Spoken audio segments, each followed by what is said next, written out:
What's going on, ladies and gentlemen? Crypto Airborne in the house, dropping you guys the latest and greatest cryptocurrency news and updates. Today is, what is today?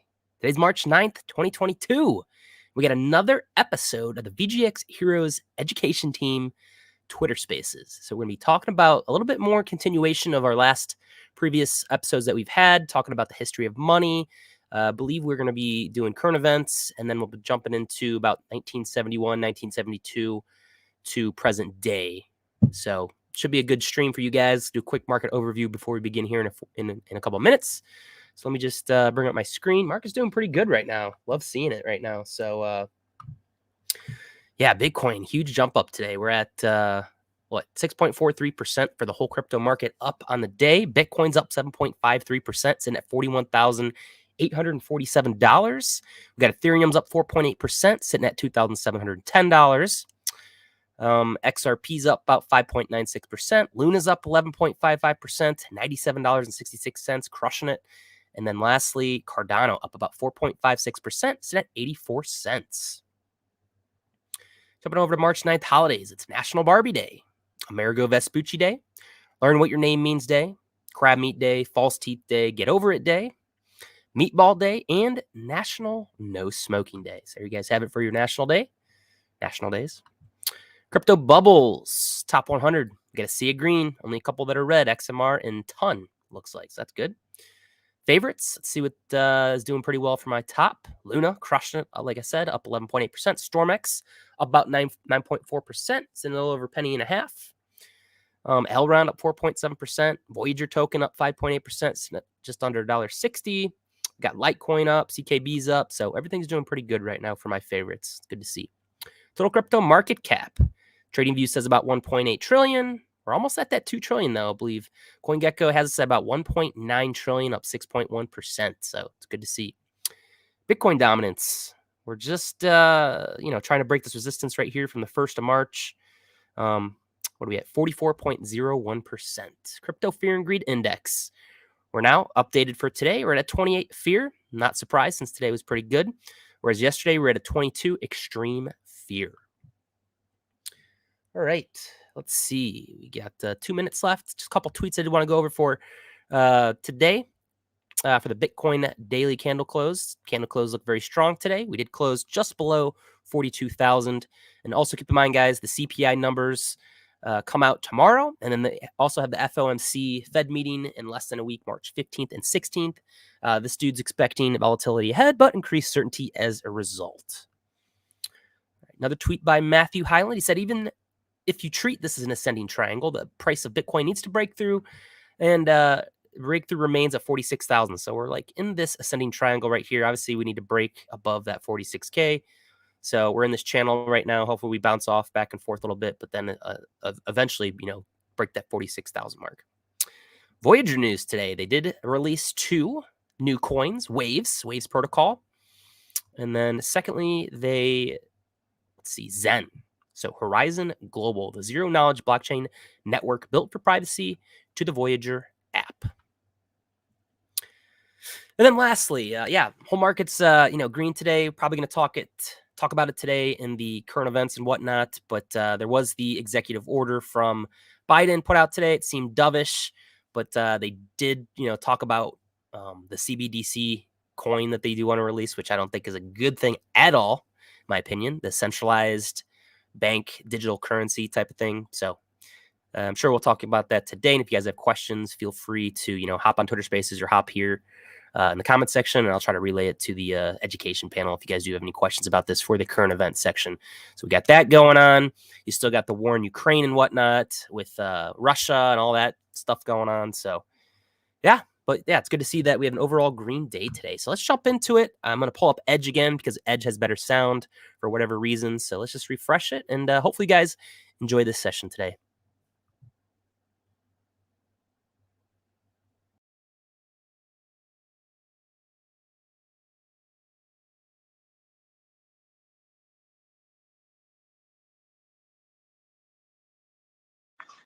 Hello, everyone. Lagatha, you gonna starting with the smacking already? All right, give us a couple minutes. Getting set up as usual.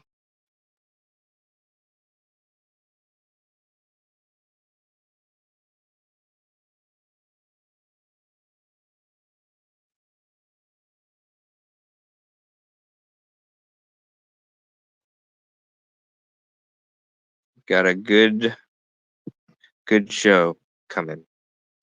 I love this stuff as we get closer to the modern times.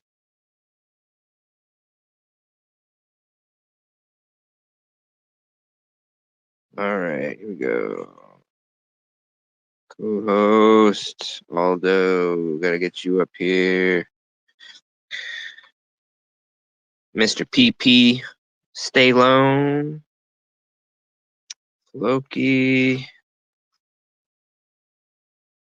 Let's see. Did I miss anybody? No, I updated my app and now I lost my OG emojis. But what's going on, everybody? Glad to be back. Sorry I missed last week. You know, life happens. But we got an exciting topic. Looking forward to it. If you don't mind, could you hit the bottom right plus button, share the stream, share the space, get some more people in here. There's some good information going to be shared tonight. We're looking forward to it.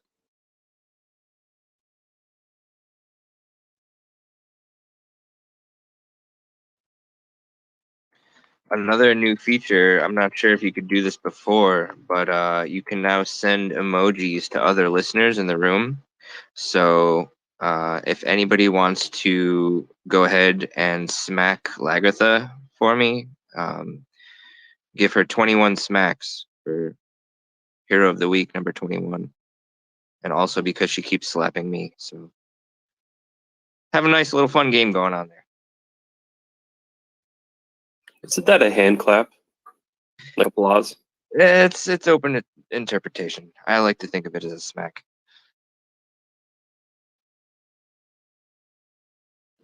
All right, well, we can get it kicked off here. While we're doing introduction, gives people a little bit more time to join. I'm Pepe Salon. I'm one of your co-moderators for the evening. The BGX Hero Spaces was based off an idea from one of our OG heroes that unfortunately passed away, but it was just help spread knowledge, help educate, and help new investors as well as seasoned investors make better informed decisions and be able to make decisions on their own. We're happy to do this. This is all volunteer, not financial advice. We're not employees of Voyager. We just like the coin. But we can get it kicked off. Aldo, how you doing, my friend? I'm doing well. How are you? Doing good, man. Doing good. Frankie, what's going on? Hey, Pep, how are you? Doing well. Lots going on today. Lots going on. No doubt, no doubt. Got a little rally going on. They kind of picked the spirits back up. So we did that for you guys. That was all us.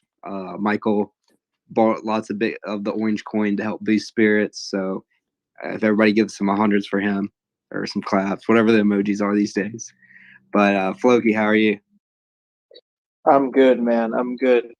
Happy to be here. I'm excited for this one. All of the charts and stuff got me excited. I couldn't help but put it together in a tweet. If you guys check out the tweet pinned at the top of this space and scroll down, you'll see all the charts that we'll eventually get to today.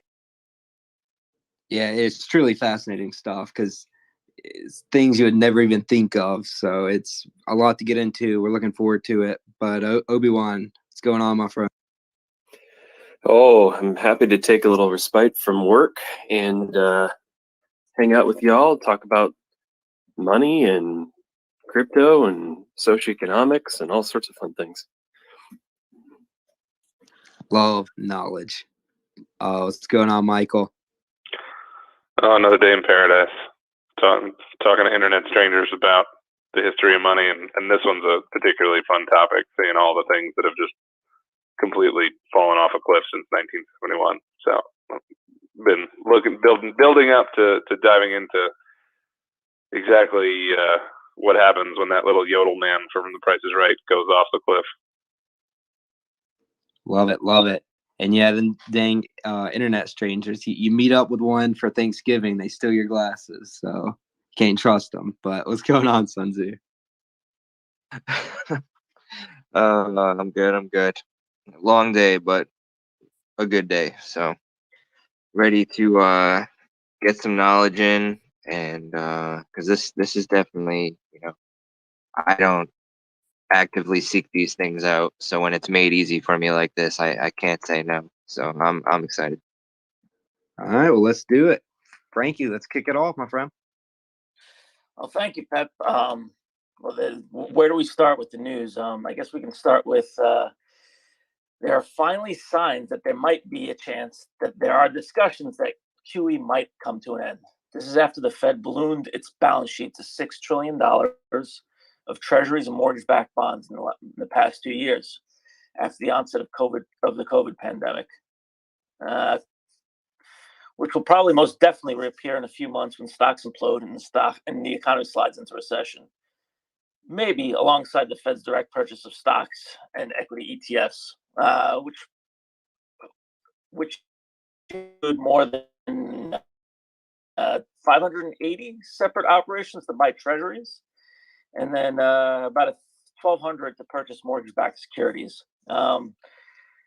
This combined is larger than all three of the Fed's previous quantitative easing programs combined, helping to grow the central bank's balance sheet to an unprecedented $8.4 trillion. So seriously, though, Fed officials said they're likely to begin to shrink the balance sheet beginning as soon as this year. I think they've said this since there's Russia. I'll let Aldo take that in a little bit, and all that fun stuff. I will say the Biden administration is trying to get Venezuela and Iran and Saudi Arabia to help, but I don't know how willing Saudi Arabia would be to help, given the politics around the Iranian nuclear deal. In other news, Senator Warren is working on a big oil windfall profit tax. That'll sure to get these big oil CEOs to increase production, I guess. Then there's a rate hike. Fed said all but cemented expectations of a 25-bit rate hike next week, but events have changed a lot in the last couple of weeks that raised the faint hint that the Fed may not hike. Surprise. And then the biggest news, the crypto executive order. So after being pressured from people in the industry such as venture capitalists and entrepreneurs, it was leaked last night that Treasury Secretary Janet Yellen appeared to accidentally praise the new executive order. Took a quick look at it. Looks purposefully broad. So some of the specific executive orders call for measures to protect U.S. consumers, investors, and businesses, kind of like the Ginsler protecting us investors in the equity markets. Protect me harder, Gary. Protect me harder. Yeah, exactly. Protect U.S. and global financial stability and mitigate systemic risk by encouraging the Financial Stability Oversight Council. It's a mouthful. I feel like that there's going to be a few billion thrown into that group. I want to be in that. I want to be the person running that, getting some money under the table. Mitigate the illicit finance and national security risks posed by illicit use of digital assets. Yeah, I could say that anywhere from 80 to 95% of any dollar bill was used in illicit activities. Snorting coke, used as other things. Promote U.S. leadership in technology and economic competitiveness to reinforce U.S. leadership in the global financial system by directing the Department of Commerce to work across the U.S. This is just talk about pork in a bill in an executive order. So this someone's getting paid off here. Promote equitable access to safe and affordable financial services. Okay, by affirming the critical need for safe, affordable, and accessible financial services. I don't know. as a lot of this, what was the quote that Reagan gave? The thing that we should fear the most is when the government says, "Hey, I'm here to help." This seems like a lot of that. Next is support technological advances and ensure responsible development and use of digital assets by directing the U.S. government to take concrete steps to study and support technological advances and responsible development, design, and implementation of digital assets systems while prioritizing privacy, security, combating illicit exploitation, sure, and reducing negative climate impacts. The ESG people, I wonder where that's coming from. BlackRock. Explore a U.S. central. Oh, here we go. This is the cherry on top. Explore a U.S. central bank digital currency.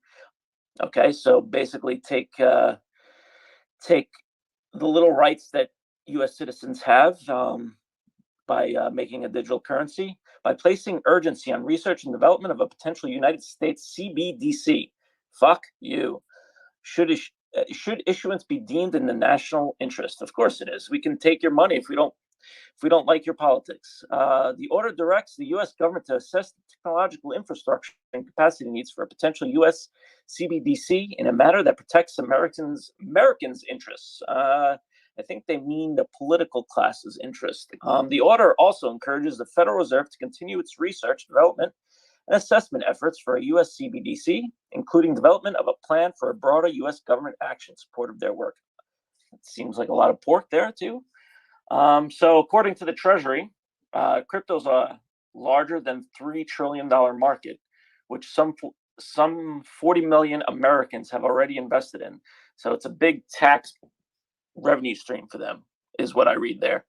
Among other aspects of the new executive order, the administration is prepared to look at how crypto is used to get around Western sanctions. Sure.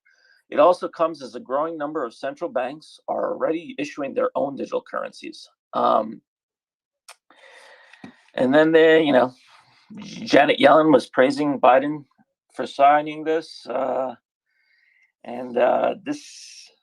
This seems like, there's two sides here. There's the people who think this is a nothing burger, and the people that think that this is how they slowly stick it to you without lube. So that's the big news of the day. I'll pass it over to Aldo to go overseas and talk about current events overseas. Thanks. Yes, this is your weekly foreign affairs update. We're going to start in Europe. This week, President Zelensky of the Ukraine gave an impassioned speech where he echoed Winston Churchill in pledging to fight until the end. President Zelensky called on NATO to provide a no-fly zone, which led to Poland pledging 27 MiG fighters to the effort and asked the U.S. to facilitate this via one of our air bases in Germany, to which the U.S. refused. Moving down to Russia. Well, I should say the fighting continues in Ukraine, obviously. There's been numerous reports of the use of dumb bombs and hospitals being bombed as well in Ukraine. So the situation is still dire in Ukraine, and the two sides have not come to any agreement to essentially end the conflict. So we're still waiting for that to develop.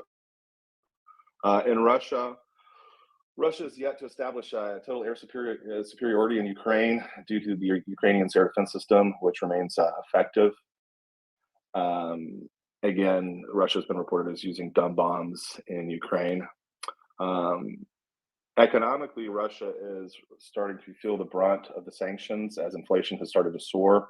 Prices rose over 2% in the last 7 days. This is the sharpest increase since 2008 in Russia.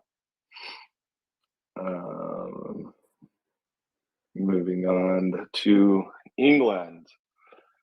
In England, due to everything that's going on in the market, or due to the Russia situation, nickel began to soar. It doubled in price.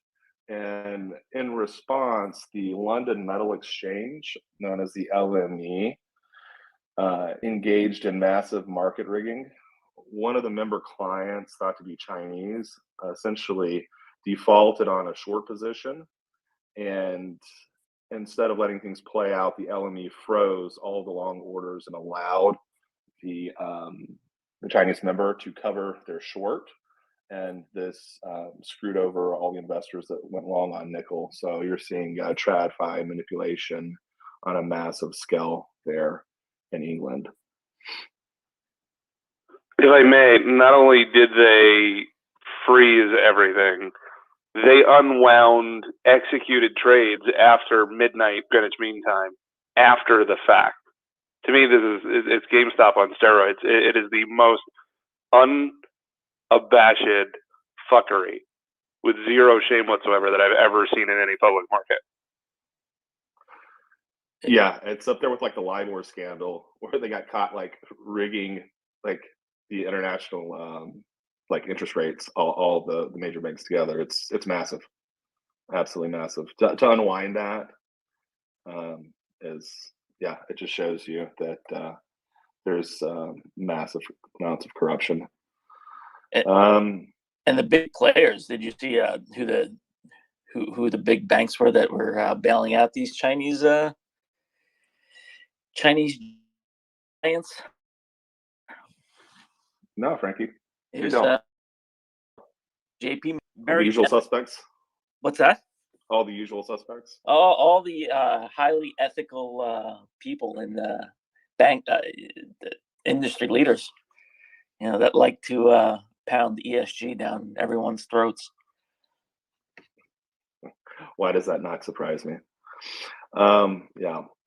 Moving on to the Middle East, the Gulf monarchies, notably Saudi Arabia and United Arab Emirates, have been refusing to take calls from President Biden. This is due to many reasons. President Biden has been calling Saudi and the UAE to ask them to increase the global oil supply in order to stem the skyrocketing gas prices. And they have both refused to increase output, and that's due to numerous reasons. Specifically, both the UAE and Saudi Arabia are upset over the refusal of the current administration to support the two nations and their efforts in Yemen and Qatar against the Iranian-backed Houthi insurgents. They are also upset about the revisiting of the Iranian nuclear development program, which they view as a regional threat to the Gulf states. They also feel insulted by the current administration calling Saudi Arabia a quote unquote a pariah state that has little to socially offer. And also, this administration released an intelligence report that essentially accused one of the princes, Prince Mohammed, of ordering the assassination of journalist Jamal Khashoggi.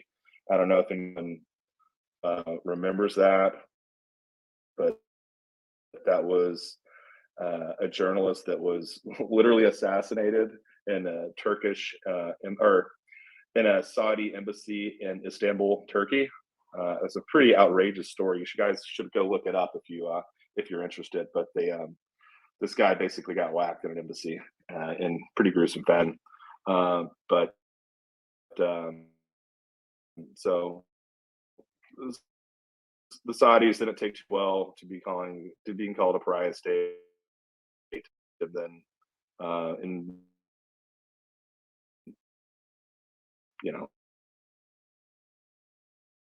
basically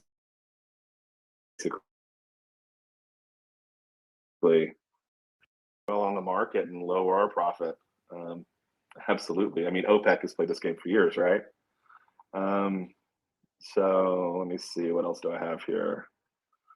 In Asia, India refuses to condemn Russia over the Ukraine invasion at a special Quad summit. So the Quad summit is like roughly it's analogous to NATO in the East to counter China. It's essentially led by the U.S., India, Australia, and blanking on the last one, but essentially India has refused to condemn Russia at the summit that they had. The U.S. is continuing to pressure India into condemning Russia, and Washington's stance is that they're not ready to accept anything short of full support for its war drive against Russia. But India is in a precarious position because they get 53% of their military arms from Russia. And so because of the sanctions, it's literally affecting their national security. So they've seen a 56% or 53% reduction in arms purchases due to these sanctions. So they're kind of in a rock and a hard place right here in terms of these sanctions against Russia. So there's that. Japan was the fourth nation. I'm sorry. So it's India, Japan, Australia, and the U.S. That are the members of the Quad body. In Iran, Iran's Revolutionary Guard launched a second satellite today.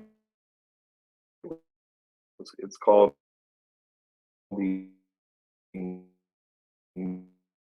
Noor-2 satellite. Allegedly, the U.S. dismissed it a spinning webcam in space. That's according to the Times of India. So we're kind of downplaying that satellite launch in Iran. And one bit of European news that I left out is that Hungary will not support a ban on Russian energy imports. The Hungarian Prime Minister Viktor Orban said that essentially Russia, while it supports, while it condemns the actions of Russia in the Ukraine, they're not going to make their continue to import energy, or basically oil from Russia. So that is your weekly wrap up in international news. Great stuff. Yeah, can we get a round of applause for that? Great stuff. But a round of slaps. Yeah, whatever these emojis are, they're really killing the fun of it. But yeah, we can get started with Michael and Obi to kind of lead us up to the topic tonight. Yeah, before we dive into the 1971 stuff, I would just like to go around the horn. Some of these news topics, I'd love to get everybody's take on the panel on what really jumped.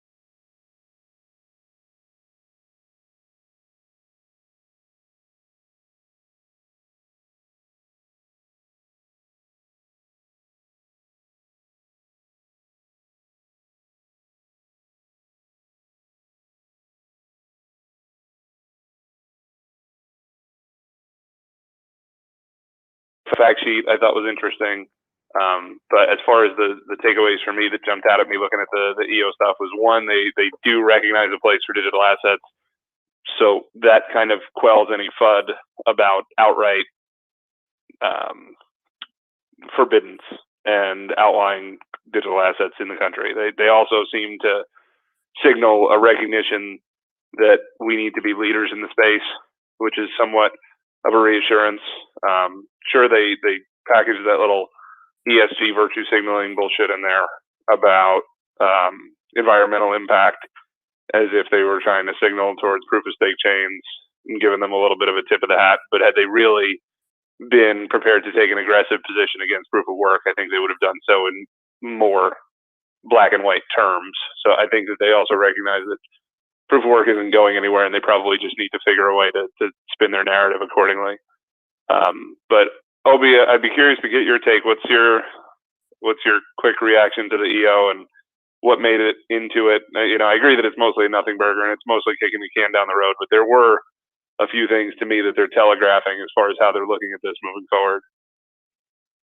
Yeah, they're just kind of taking the highlights of the talking points that they had to read off a sheet from their reviews that they did over the past few months, last year.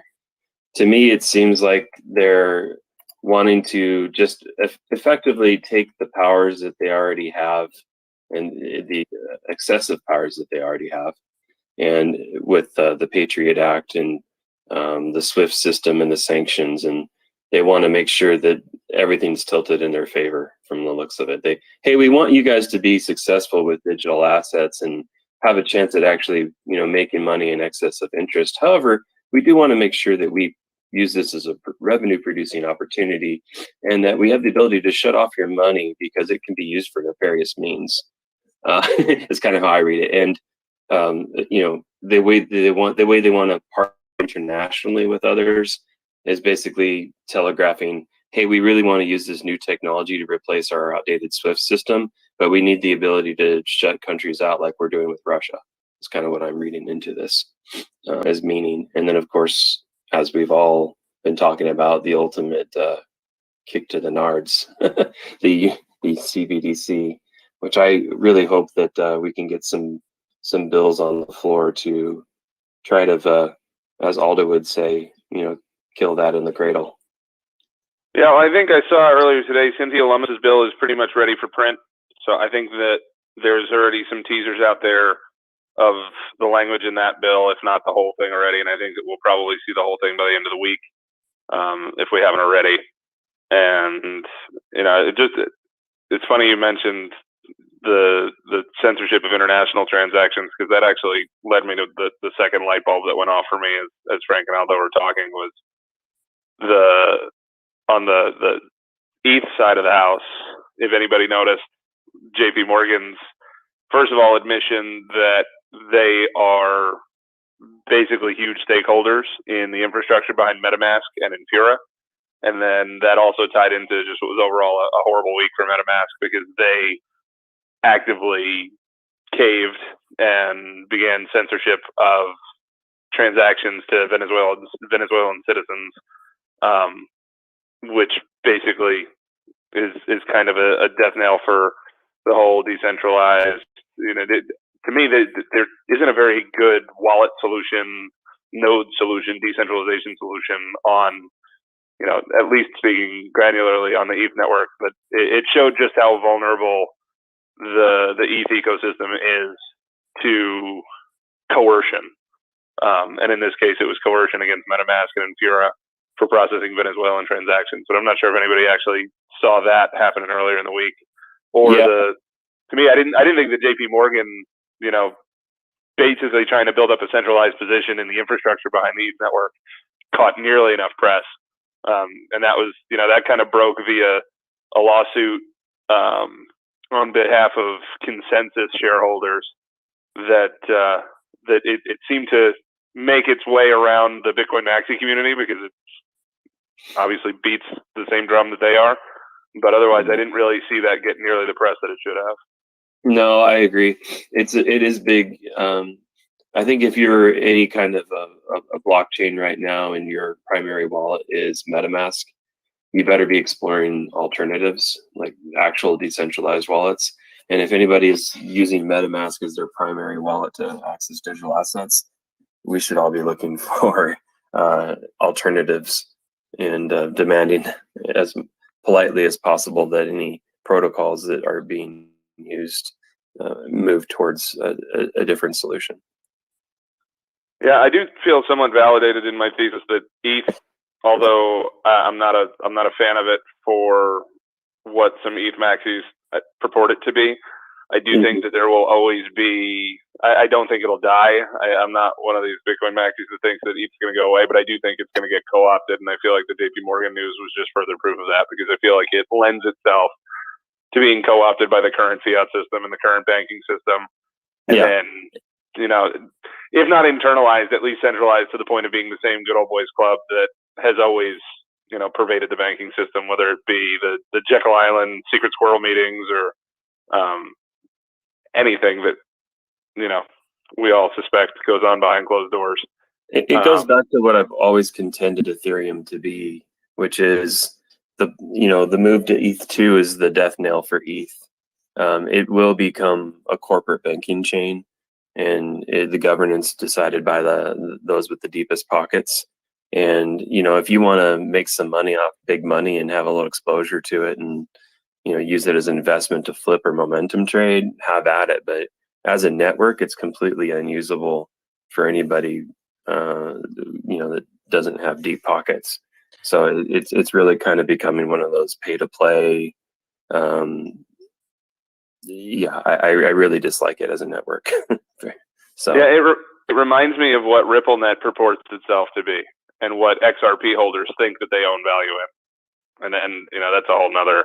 To me, that's like old news at this point, but or like an old debate. But XRP holders that think that they own some of the value in RippleNet just because the token is somewhat correlated to the same name, but the token doesn't actually serve a purpose on the network. The network itself might have value because of its ability to transact, but the token itself does not. I think ETH 2.0 or whatever the hell they switched the name to now at that last meeting is really just trying to be this newer version of whatever Ripple thinks it is and whatever fiat actually is. Yeah, so very, very much concerned about the underlying. There are a lot of power players at place in not only Ethereum but some other layer ones out there, and some supporting infrastructure. And you can just pay attention to the news of where's the VC money going, where's the big money going, what's Morgan Stanley and JP doing. There's who's owning the news, who's behind certain decentralized, quote unquote decentralized networks, and you really kind of look at them and you're like, oh, these aren't decentralized at all. And there's a lot of those, and I think there's very few good things out there in the crypto space, like truly that fulfill the ethos of crypto.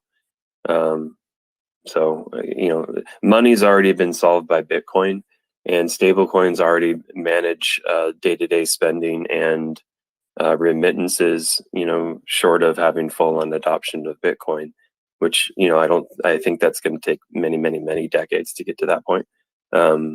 So in the interim, they're kind of stepping stones, I would say. So any network or wallet or project, because they really are projects, they're not networks or protocols. Anything that is remittance based or payments based that doesn't really have any reason to exist, especially Gen 1 blockchains. I would very much question anybody who is holding any of those, because not only have they been passed, but they're really just not necessary. So there's my rant. No, you're fueling the same fire that I am, because I would also argue that even the ones that should exist or maybe can make a use case to exist doesn't necessarily make the token itself have value on it. And anyone that's holding these layer ones because they think that the token as some sort of gas or oil that lubricates the system and makes it go around and pays for it to transact as a utility within its own network. I'd be remiss if I didn't remind the great point that Jack Mallers made in one of his last interviews, that the single largest utility token on the planet is the US dollar, and that doesn't necessarily mean that it implies that it's going to retain any kind of value or spending power going into the future. So the fact that a native token has utility for the fuel of a network is kind of a upside down argument, because it doesn't necessarily imply value, and it certainly doesn't translate to the passage of that value into the future. It depends on how valuable the network is, and what's being built on the network, and how that can be offloaded for a real world purpose. If it's a network that's a closed loop, closed-ended fund type solution, layer one that's not interoperable, that doesn't really kind of solve a business need or have a technological moat, which very few do, then I would agree with that. But there's a few exceptions. Yep. Another fun, just quick point on the nickel argument. You know, I made my point about the market fuckery and the manipulation involved and the corruption, but it's pretty ironic right now that an actual physical coin nickel in your pocket right now has a melt value of 9 cents. So just another random stat from the upside down freaking bizarro clown world that we live in right now. But the money's off the rails, the corruption's off the rails, the governments are too big, and everything's kind of coming up, you know, it's all coming to a head, right? But hey, at least COVID went away, right? Anyway, Aldo, I was curious to get your take on this whole Russia disconnecting from the global internet on March 11th thing. I know that you are a linguist and check your news sources from around the globe. I've only seen the American take on it, and at this point, I just assume that everybody's got their own flavor of propaganda. But what's your read on the situation of Russia kind of North Korea-izing and disconnecting from the global internet? So I haven't checked into it too much. I know that they're off of Facebook, Instagram, and most of the social sites. Are they proposing an intranet, like a Chinese style, absolute like an intranet? Yep, they're proposing a full-blown disconnect. Well, it doesn't surprise me. You know, if you look at historically what the Soviet Union did, I mean, this is why they were so effective in, you know, countering propaganda and you know, ideological subversion from the West. Is, you know, back in the day, you know, newspapers or articles that were written that had, you know, subversive elements in them, that would just never make it to market. Like, you know, the KGB would literally get up like in the morning and take them out of the news racks and throw them away.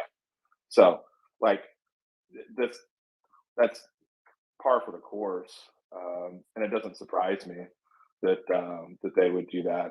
And, you know, and what's that gonna, you know, what's gonna be the effects of that in Russia? I mean, obviously you're gonna have a completely isolated and walled kingdom of information that's just going to reinforce, you know, Russian narratives, and, you know, that's gonna not be good for the Russian citizenry. It's not going to be good for the rest of the world, because then, you know, it's going to lead to something where akin to North Korea or China, where you know, people don't have access to outside information and opinions, and they can't get a well-rounded you know, source of information to form, you know, like I said, a well-rounded opinion. So that would be my take on it. One, it's not shocking. Two, historically, that, you know, they've done it in the past, so they have a propensity for it. And yeah, so that would be my take. Thanks. Well, Pepe, I'll pass it back over to you. I appreciate you letting me derail current affairs there for a minute, but there was just so much to unpack over this past week that I feel like we could start to do spaces just on current affairs in and of itself. So I appreciate Frank and Aldo doing the deep dive on both domestic and foreign current affairs lately. They've been so relevant to the space and everything that we're talking about here. So I appreciate everybody putting in the time. Yeah, no doubt. That was great. And I'll just like everybody, I'm up here learning new stuff every week. So with that, I think it's a great segue to pass it over to Michael and Obi for a little lead up to tonight's topic. All right, Obi. So I'm gonna defer over to you. I know that you're super passionate about your Fed coupons, and I thought you killed it last week, bringing us up through Bretton Woods and up to 1971, and essentially leaving us in a state of, you know, partially famed, somewhat redeemable paper covered in dead presidents that may or may not actually get you gold at some point in the future. But in 1971, that all kind of went off the rails. So if I could kick it to you to just kind of set the stage for us for the couple of years leading up to 71, and then the Band-Aid that got ripped off, and pretty much the catalyst for much of the rest of what we're going to talk about tonight. Yeah, I'll just do a brief recap. So last week we covered, you know, North American currency and the beginning of fiat. And one of the more significant things that happened is in 1913, the Federal Reserve was formed, and the there was used to be two notes that we used to treat as Fed coupons. Aldo gave a breakdown as well on, the difference between what used to be a Treasury note from the United States Treasury versus a Federal Reserve note. So the Treasury note, meaning it came out of the profit and loss of the actual Treasury Department of the United States government, and everything up until 1970 was redeemable for gold. Now in 1971, we were just getting out of Vietnam. There's a lot of stuff going on in the world. The baby boomer children were coming of age to enter the workforce, the large entering the workforce at once. Now this was good in terms of being able to produce a lot of goods, but because of the amount of people fighting for the same jobs, labor and wages became cheaper.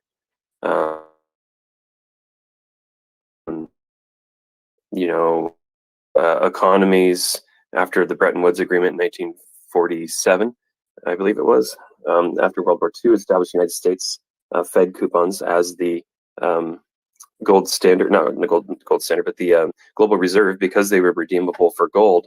Well, these countries, as they were rebuilding on the backs of money that we provided in the Marshall Plan, they started to produce things and put their economies to work.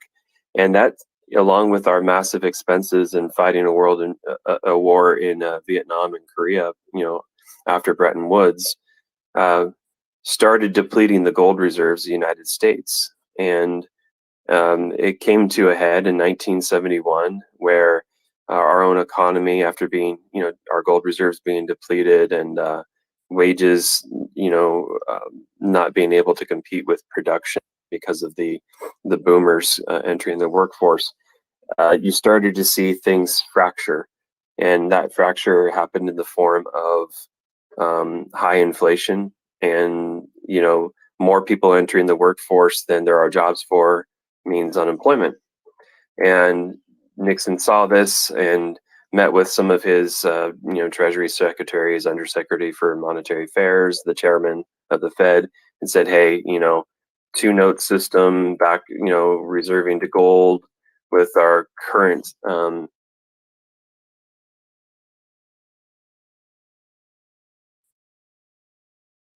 Fed coupons now for gold, and the start of true fiat currency, which is by decree, not backed by anything. And they put this is the big thing that doesn't get talked about as much when Nixon took the world off the gold standard, is they did a 90-day freeze on wages and prices to counter inflation. And that's the first time the government enacted the wage and price controls on the American population since World War II. And so there's some price fixing. And this measure was supposed to be temporary, right? All of this stuff was supposed to be temporary. He said that in his speech.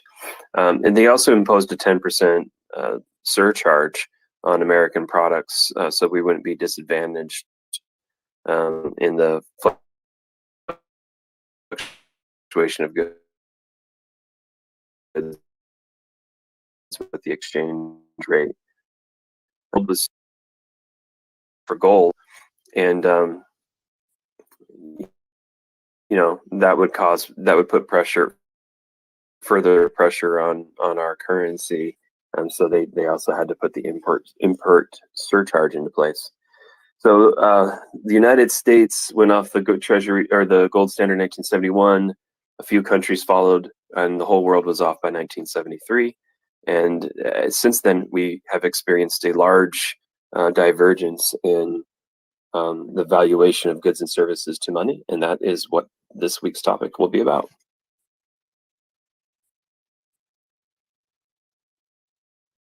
Great stuff. Great stuff. Yeah, Michael, you want to kind of segue from there? Yeah, so if anybody hasn't already seen it, Floki's tweet is pinned to the spaces. So there's a fantastic website called WTF Happened in 1971.com that was kind of the inspiration and a lot of the source material for what we plan to share tonight. And it's basically just a collection of charts that show the changes over time, and most of them have an inflection point at 1971, ironically enough. And a few of them are fairly obvious. They're pretty on the nose, they're intuitive when you get into like money supply and CPI and inflation and things like that. But some of them really make you have to explore the difference between causation and correlation. And I think that's what we kind of intend to do tonight here, as far as especially the ones that have socioeconomic impact. So, Floki, would you like to kind of drive? I know that you organize the charts and the order, so I can pretty much take us through your tweets in order. But if you want to step in for a moment and just kind of lead, I'd be happy to defer to you as well.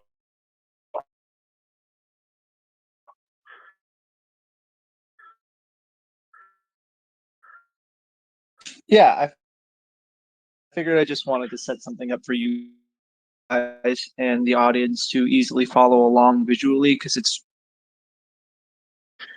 really difficult to imagine the impact. I'll do that after. So yeah, if you guys go to the tweet that I set up earlier, try to do something a little intriguing with the whole breaking point nixing thing. I hope you enjoyed that. Today I was walking the dog and listening to all of these different YouTube videos on the topic to try to familiarize myself. And that's the first tweet that you'll see. Well, technically the second one.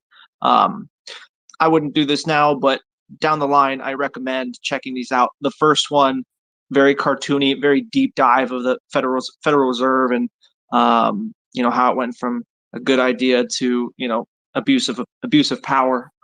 Very detailed in terms of a narrative. The second video is the raw graphs. That one, it's a really smart guy going through all of these graphs that we're showing here at another layer of detail. So also very good. And the third one is just a good summary. It's kind of a blend between both of them.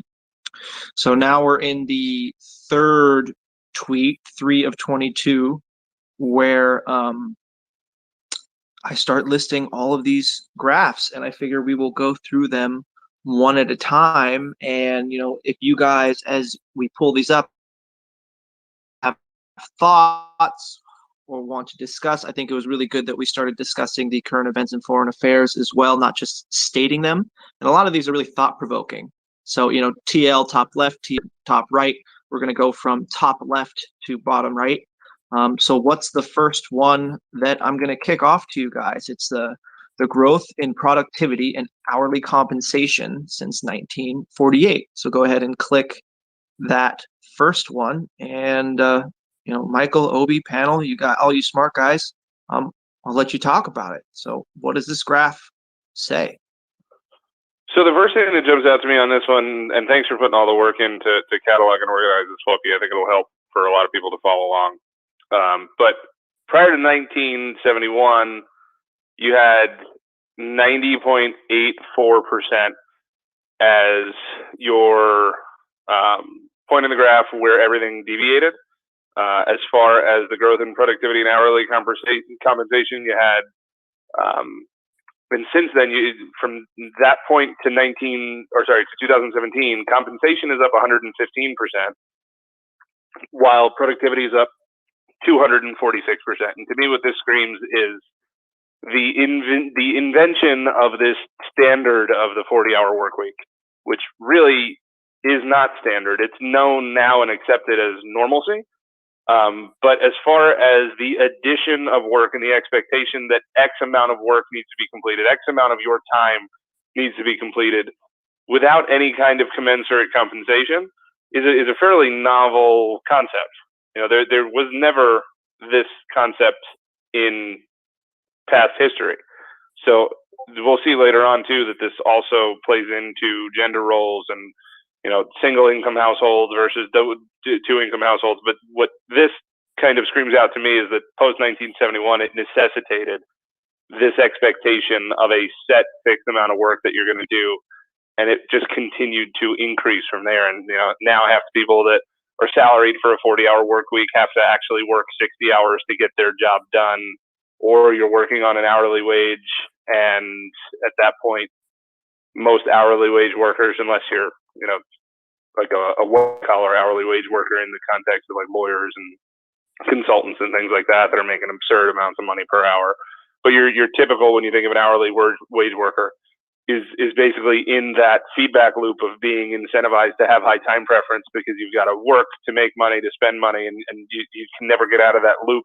You can never build any kind of savings or assets or invest in any way, shape, or form. But to me, this first chart is all about creating that basis for a 40-hour work week and the expectation that we can just continue to pile on the employee layer of the citizenry without actually having to make the compensation commensurate with it. Because you'll see later on too that actual income earners compared to generational wealth holders and people with investment income, that disparity has just gotten insane since 1971. And I wanted to add just a little bit to that, because that's my favorite chart, is that, if you look at the percent of production increase relative to the wage increase, and this is before all the money, 60, about, since this chart ends, there's about, the increase in money's gone up like 60%. So it's even worse. But if you just kind of do the math, the 200+% increase in production versus the only 100 and change increase in salary, that means that if we were kind of on the gold standard, we'd all be making about 2.5 to 3 times more than we currently are. So kind of imagine what your life would be if your salary was more tied to the output and you were making 2.5 to 3 times what you currently are. Just wanted to add that. Maybe you'd only be working 20 to 30 hours a week. Right, and it brings into context the concept of like time billionaires and the fact that your only true finite resource in your life is time, and this expectation that a certain amount of it needs to be committed to work. It eliminates the ability to just be content at a certain point or work until you're content, and it's that whole juxtaposition of live to work versus work to live. But Ross, I see you've got a hand raised, so let's kick it over to you. And y'all are plucking my heartstrings right now, because this is kind of one of my areas of major interest, being an IO psychologist, because so much of it is based upon why we work and how we incentivize individuals to continue working. Ideally, we want to set up situations that are beneficial for both the employee and the organization, but usually there's going to be some type of disparate outcome, and usually, more often than not, unfortunately, it's going to be the organization that wins out. Now, one of the things that isn't captured in What the Fuck Happened in 1971, but I thought was also still important to kind of couch in some of this discussion, is a lot of the policies were playing out. No, all the policies didn't just drop in 1971. A lot of that policy agenda played out over the subsequent 5, 6 so years in particular. One of the things that really caught my eye is the shift in the American workforce away from pensions to 401ks. Now, I'm not saying that pensions are, perfect. There is no investment vehicle that is 100% foolproof and without pitfalls.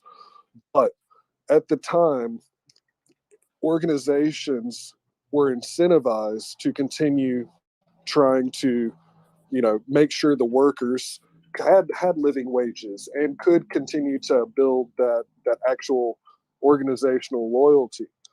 Well, with 1974 and the transition to 401ks, next thing you know, you have all this responsibility that was originally on the organization now shifted to the employee. So with the shift from the gold standard, now you have all the retirement and life planning now being shifted to the employee, and it's basically a perfect storm to incentivize organizations to cut costs at the expense of workers, because they essentially now have them on the hook as wage slaves. I know it's kind of a grim outlook, but I think that's why a lot of us, try to invest, is because, as Michael alluded to, that the most valuable resource we have is time. And regardless of whether or not you're, looking to retire early, I think most of us at the end of the day want that financial independence, so that the work that we do provide, that we do produce, is on our time and for, our own purposes, as opposed to an organization. Yeah, absolutely. I don't think we have much of a choice, unless you're satisfied struggling, but to invest. You have to invest. It should be, and this was something that I pulled from one of the videos, is that you should be able to be an expert in your field to the fullest extent, and that's how you give back to, the community and society. But now we have to spend part of our time, half of our time, as investors as well, because that's the only way to keep up at this point, because of the decoupling of gold. It's crazy.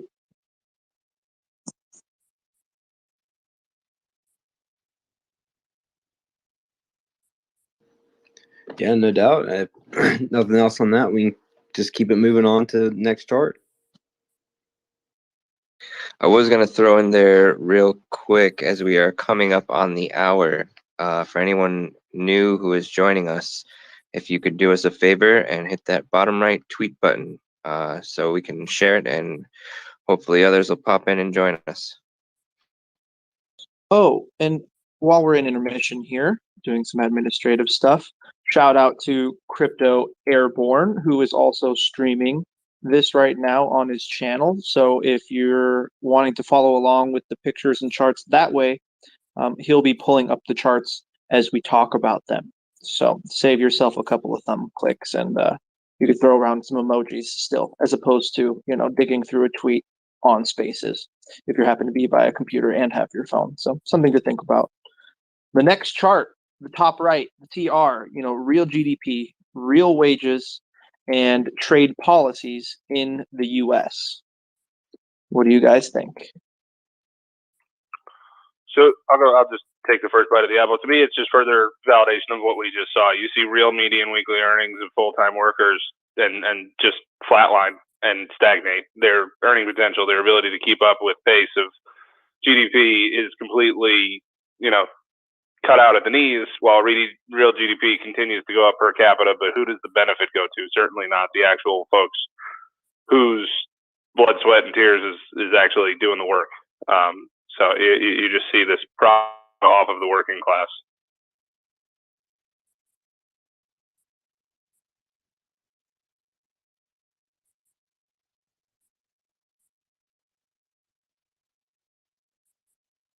So I need to set up a link for you guys to see Crypto Airborne's, because it's only through our Discord, I believe. I'm going to try and get that set up. But my thoughts around this graph, Michael, is just how sad that red line is. It's pretty heartbreaking. Yeah, I mean, to me, so what it's sorry, go ahead, Aldo. Yeah, so what it's displaying is that essentially people are working more, producing more. They're producing more widgets, and they're getting paid less. They're literally getting paid less, and the value of the dollar is being debased. So, and the further along you go, and after this divergence of 1971, then you see that divergence increase. Yet in both directions, right? Real GDP continues to increase. It's almost like it's almost a reverse mirror image if you look at the green line and the red line. And so what's happening is, people are working the same amount of hours. Okay, the currency is getting debased.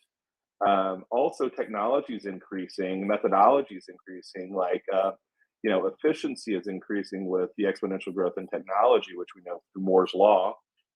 So people are just producing more widgets for the national GDP, the economy. Oh, Aldo, you're gonna love this. You're gonna love this. Okay, so when I conduct job analyses, I'm breaking down random jobs that I've been assigned to study. I'm breaking them down on the basis of competencies and the knowledge, skills, abilities, and other characteristics necessary to perform the work, duties, and tasks associated with that job. Now, when I have to deal with job audits and I'm doing, reviews of salary schedules and stuff like that, there's going to be situations where I have employees that, claim that they're working out of class and situations like that. And one of the issues that commonly comes up is the sheer volume of their work. Now, it's one thing if we're talking about a job that, they deal with a budget of 100,000 versus, 10 million. Well, obviously the job where they deal with a $10 million budget is probably going to be, a much larger scope and would be compensated accordingly. But for probably 80% of the jobs that I study, the actual volume of the workload has no impact on their compensation. As long as it's still the same knowledge, skills, abilities, and other characteristics to perform the same duties and tasks associated with that particular job class. So that just kind of feeds once again into the narrative that, at the end of the day, yes, we are working and producing a much higher volume for the same level of pay. Those employees typically do not get regraded because of just the sheer volume of the work that they deal with. Yeah, precisely. And yeah, I mean, you're seeing it right now. I mean, and you don't need to look at like a graph necessarily to understand this. I mean, just think anecdotally, like back in the 80s, you could have, you could have stay-at-home mom, and a single household income could provide for 2 cars. I mean, middle class, essentially, and maybe that 1 week vacation a year. I don't really think that's. I don't know anyone in the middle class or lower middle class that's able to afford that these days. So yeah, but the graphs are excellent displays, or tools to help people visualize this divergence, this radical divergence that's taken place for the past 40, 50 so years. And yeah, it's just it's coming to a head now. So all right, I think I got this set up now for you guys for your convenience. If you go to the new pin tweet, you'll have the link to Airborne's stream, so you could view the graphs as we talk about them, and you could still emoji and raise your hand to contribute to the conversation. Thank you, my friend. So, Floki, if you're good with that, I'm going to take us into the next chart, because to me, the next thing that speaks to me really is it kind of bridges the chart that we were on right now and the next one, which would be income gains widely shared in early post-war decades, but not since then. And it breaks it down into the percentile. So you see that the 95th percentile, a la the folks that actually had either generational wealth or the ability to have surplus income to invest and maintain par with increases everywhere else, really didn't have a problem. They more than doubled along the way, or they close to doubled along the way, and at this point they've more than doubled in the years since. But you see that lowest quintile, you see the median and then that lowest quintile that's just completely fallen off a cliff and stagnated since 1971, and they maintained 100% parity with where they were. And to me, this just kind of resonates with that very first lesson that we did in this new season of these spaces, where we talked about time preference and the things that either high or low time preference enable you to do and enable you to evolve to, or force you to do and force you to regress to. And we talked about the fisherman, right? So we talked about the fisherman who every day wakes up, goes to fish, catches enough fish to feed his family, and then does that lather, rinse, repeat until the end of time.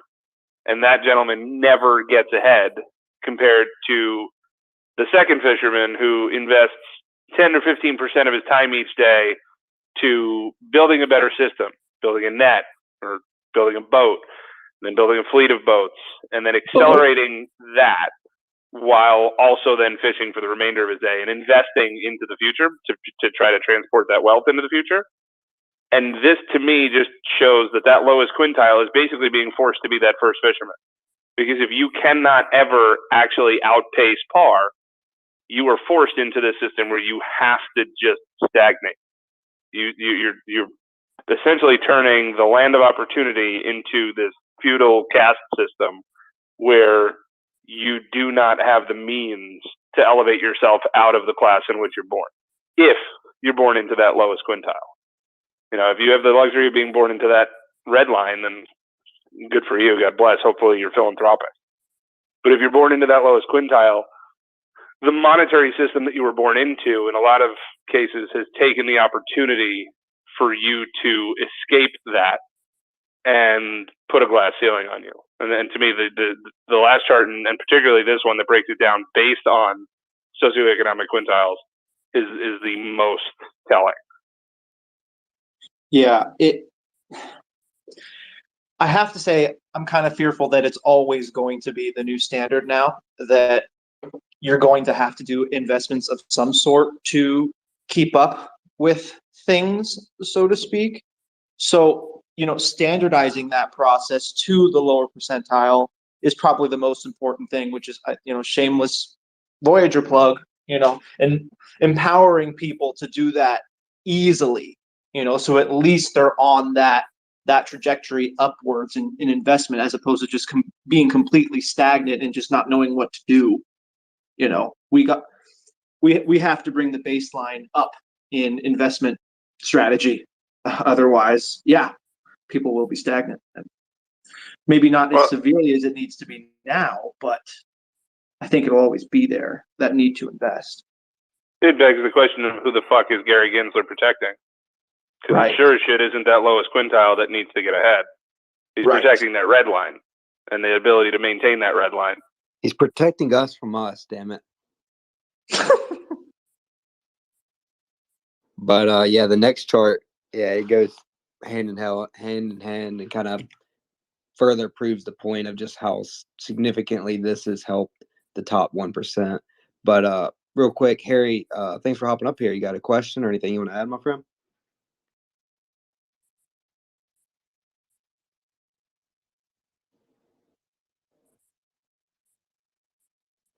All right, well, we can keep it rolling. So, looking at the next chart, the bottom right one on the first. Yep. Income growth. Yeah, income growth. I mean, it's pretty mind-boggling to see how much or how one-sided the transition has been.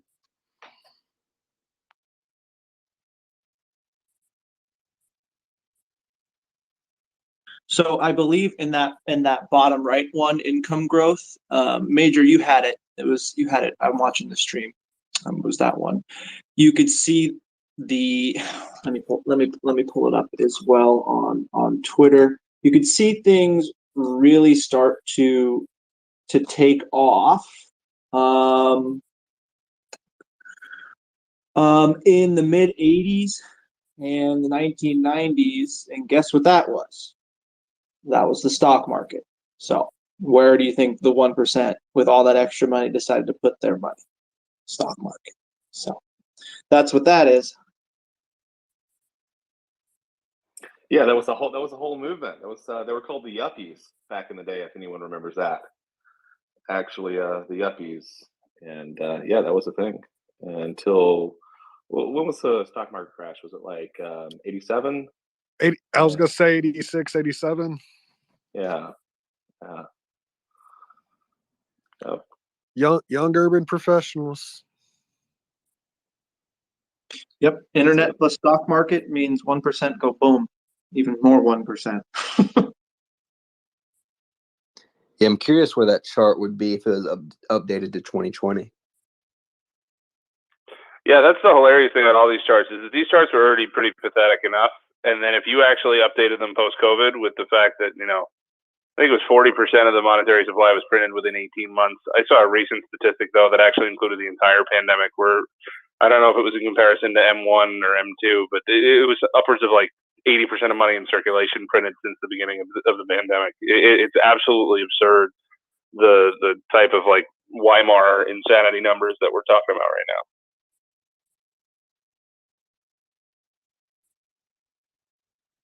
And isn't there another 1.5 trillion proposed right now currently?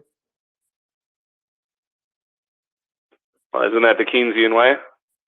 Never found a problem you couldn't spend your way out of. Just make sure you die before the bill comes. That's it. And just blame inflation on whatever problem comes up. Trillions and trillions and trillions. Moving on, I think, to the next graph, right? Which is now we're in a new tweet here, tweet number 4. Gross domestic income, compensation of employees paid and salary. And you could see it's pretty tragic.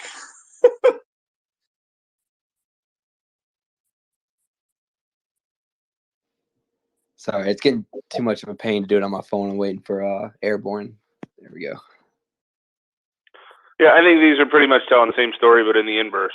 So it's the same representation. Your wages obviously have not maintained par, and if you don't see the catalyst all kind of aligning at that 1971 date, then I don't know what the hell you're looking at. Because there's some of these when we get into the later ones that may be, correlated but not caused. But some of these in the front are just so on the nose. Ross, I'd be curious to get your take, being the most academic of the bunch, as to how these kind of fall between causation and correlation. But to me, some of these first ones are impossible to even make the case that it's just correlated and not caused. I mean, everything's going to be a post hoc analysis of economic data, so it's, there's definitely enough of these consistent trends and different data sets that they seem to all be telling the same story. So even though it wasn't like necessarily an experimental design, that doesn't mean that an abundance of support can be pretty hard to refute nonetheless. Quick point I do want to add on that. Nixon did say the transition was temporary. So. Mm-hmm. Yeah, as temporary as the income tax, as Obi said. Yeah, some charts are less thought-provoking and more just sad. Like this one's just a really straightforward, sad one. Any other thoughts, or should we move on to the next one? I figured we should wait to bring up the topic till Airborne updates. So we're now on the top right corner. Graph share of total before tax income flowing to the highest income households.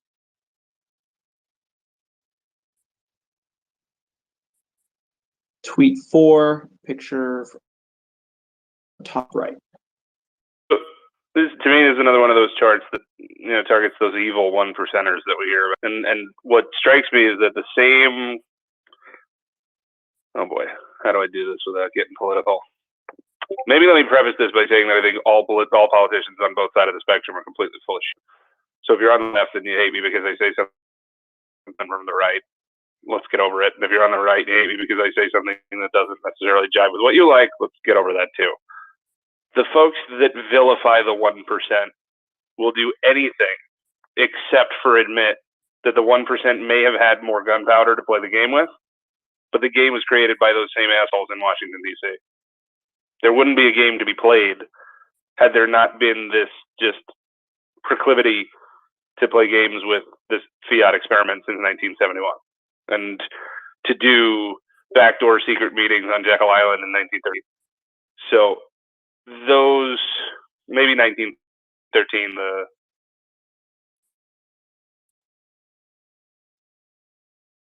the capitalist bankers had a bit more of a hand from the private side of things, but the politicians where they get gamed by is manipulation, diversion, and subversion of a population that's more than happy to digest such content and be subverted.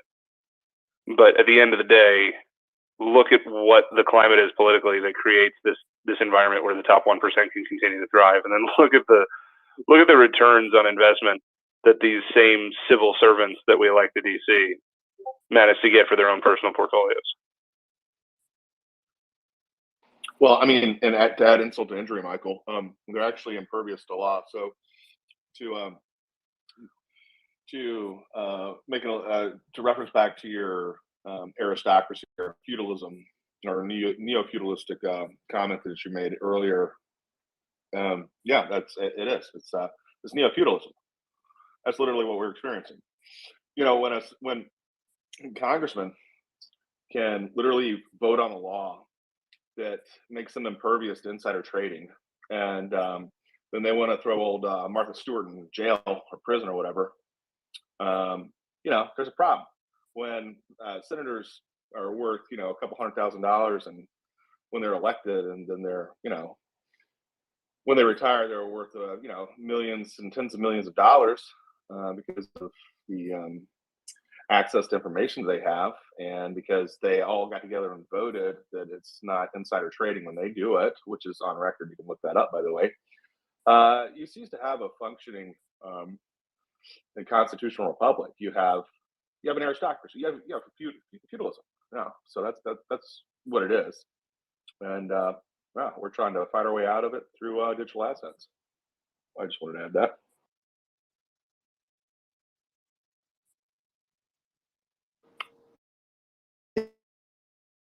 Yeah. So I'd say maybe probably good to move on to the next chart. Keep it moving.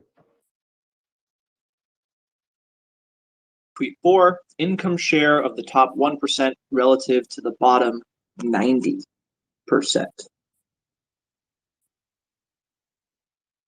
More of those evil 1%ers. Yeah, I was about to say that it's a similar graph to the previous, so we can go ahead and move on, I would say. Yeah, I'd say so. But yeah. You could see the red arrow there pointing to the bottom. Where was the bottom? 1971.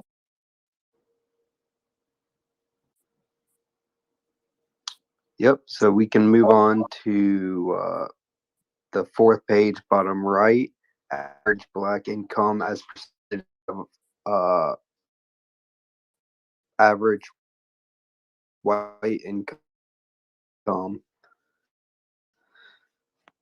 I did want to point out, I think it's important to keep in mind the Civil Rights Act was 1964, and that definitely impacted employment practices in regards to how previously discriminated groups were selected and or promoted. Once again, this is kind of like my wheelhouse. And it is interesting to see that the compensation kind of tops out in that 70 to 80% range relative to white counterparts. What's interesting about that is that I'm designing a test for potential selection and promotion of employees. When we have to ensure that we're abiding by employment laws, we have to be concerned about something called adverse impact. And adverse impact essentially means that when we develop a test, it cannot unfairly discriminate against a protected group, which includes things like sex and race. And what is that ratio? 4/5, 80%. So that was just kind of like a unique parallel that just kind of really jumped out at me when I saw this graph in particular. I think that's good context to add to the graph. I'm gonna be perfectly honest on this one.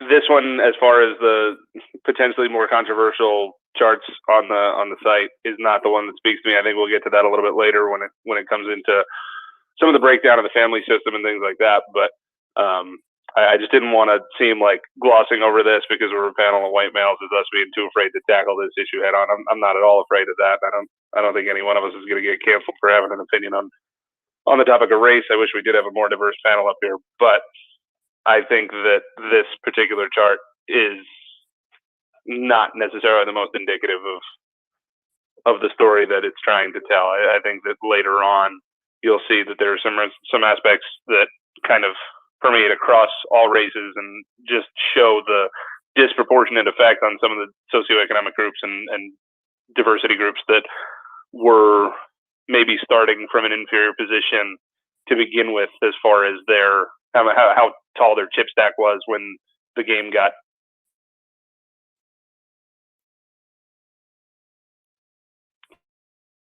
rigged on them. As well. Let's keep it rolling. We are now on to tweet 5. Top left corner, which is real GDP per capita and median male/female income. Kind of the more of the same. It's just a little more detailed.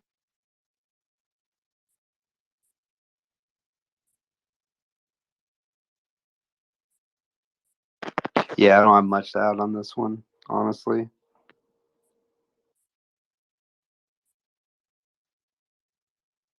Yeah, to me, I think we'll get to the more interesting male-female stuff later. Obi, if you've got something, go for it. But to me, the more interesting male-female is the fact that you had to have, you know, a working couple. You needed 2 working incomes in a household in order to survive. And to me, that's the more interesting aspect of the male-female dynamic. So if somebody's got something specifically on this chart, go for it. Yeah, I'm going to throw out something on this one because this shows real GDP per capita, but it shows median income. So it's more of the middle than what an average would be, which would be skewed by the highs and lows, right? But look at the female one on the bottom. Yep. And see how much closer the blue and red lines are together. They were close before 1971, and they're close post 1971. So what this tells me, according to the male chart above, where there's a little bit more divergence, but you know, I think that something I kind of get from looking at this bottom one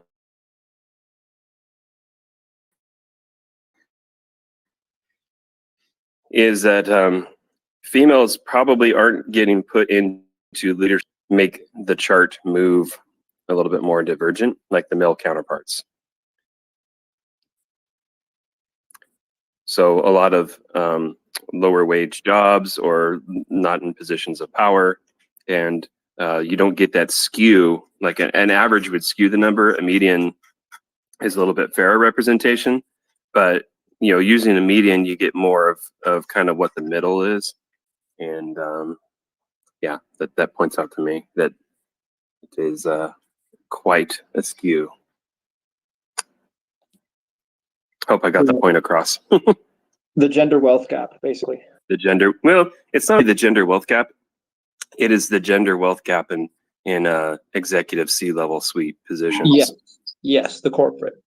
In particular, right? The highest paying jobs. Yeah. And what's interesting is if you broke down the job of a homemaker or a housewife, if you will, if they actually did the full suite of responsibilities, you know, child care, planning, budgeting, cleaning, laundry, cooking, all that. Today, as of, I think, like 2019, 2020, usually they replicate this study every 10 years or so, but most recently it listed what the average annual income should be for that person was over $150,000. Yeah, Ross, I've seen those, and it's absolutely true. I mean, think about if you have a maid, like how much do you pay her, like, to come, or whoever, male or female, doesn't matter, to come clean your place.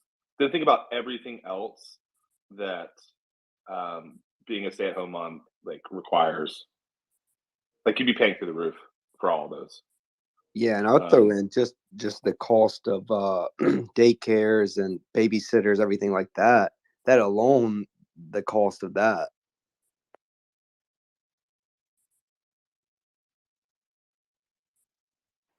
Precisely. My wife shared something interesting with me a moment ago. There's an article recently that said that the number of CEOs with the name John, just the CEOs outnumbers the number of women CEOs. That's pretty stark. Wow, yeah, that's a crazy one. I'll tweet it. Yeah, that's a new one for me.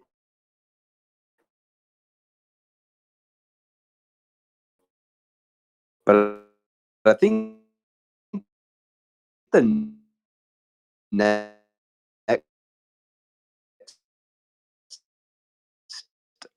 chart to show the socioeconomic narrative since 1971 that I don't think that I would have just intuitively grasped without having something like this website to just put it in your face and spell it out.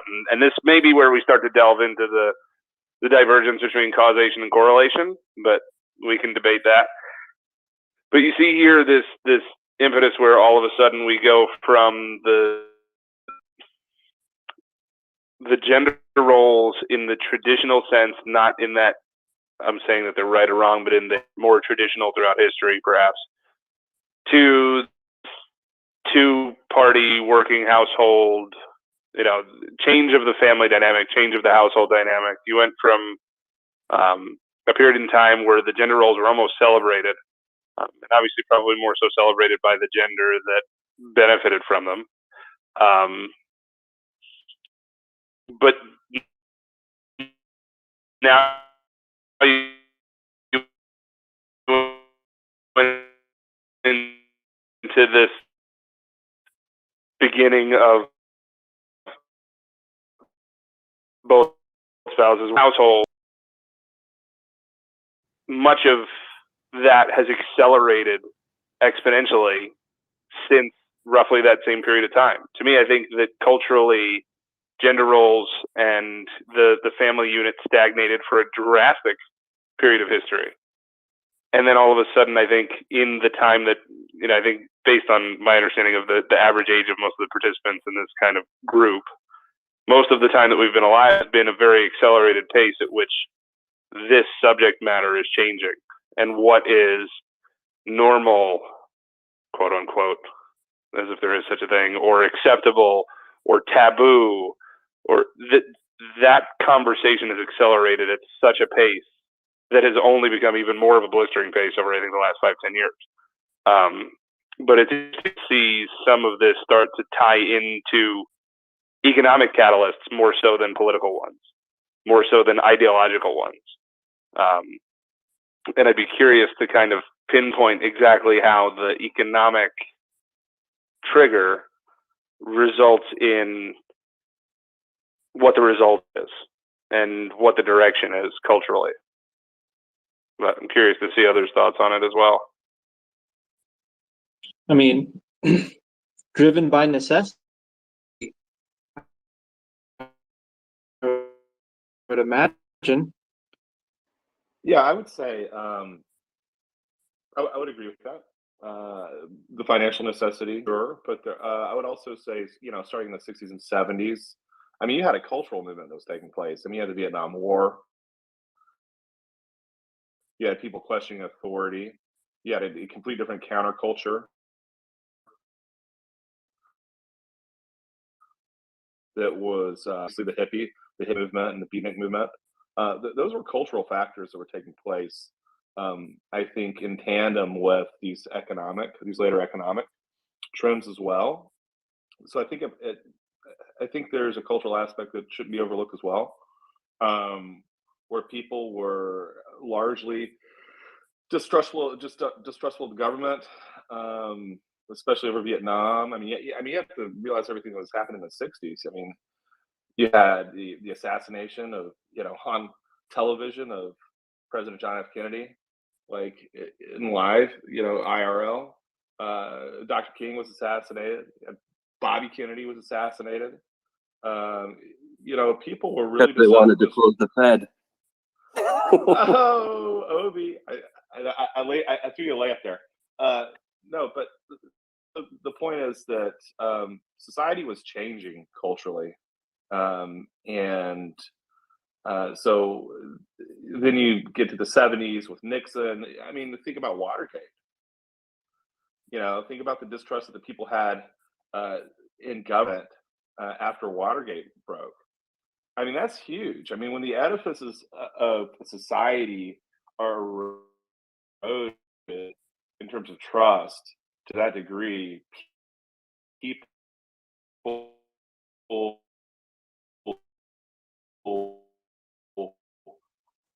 um, you know, was already taking place. And then I think you have the women's lib movement that took place as well. So that was a cultural phenomenon. And then when you tack on the actual, you know, financial and economic impact of these policies that were undertaken, I think it's a perfect storm and a perfect catalyst for radical social, you know, change and restructuring of the landscape, the social landscape of the nation. Let me talk about that women's, since be the resident feminist on the panel. My wife wanted me to point out that there was in 1970, in the early 1970s, there was also the, did you know that women weren't allowed to have bank accounts without their husband's name attached to them? And then in the 1970s, one thing that Ruth Bader Ginsburg kind of brought forth and or was instrumental in kind of driving was the Equal Credit Opportunity Act of 1974, which ended the discrimination on opening bank accounts. And that applied to not only women, but race, color, religion, national origin, sex, marital status, all that kind of stuff.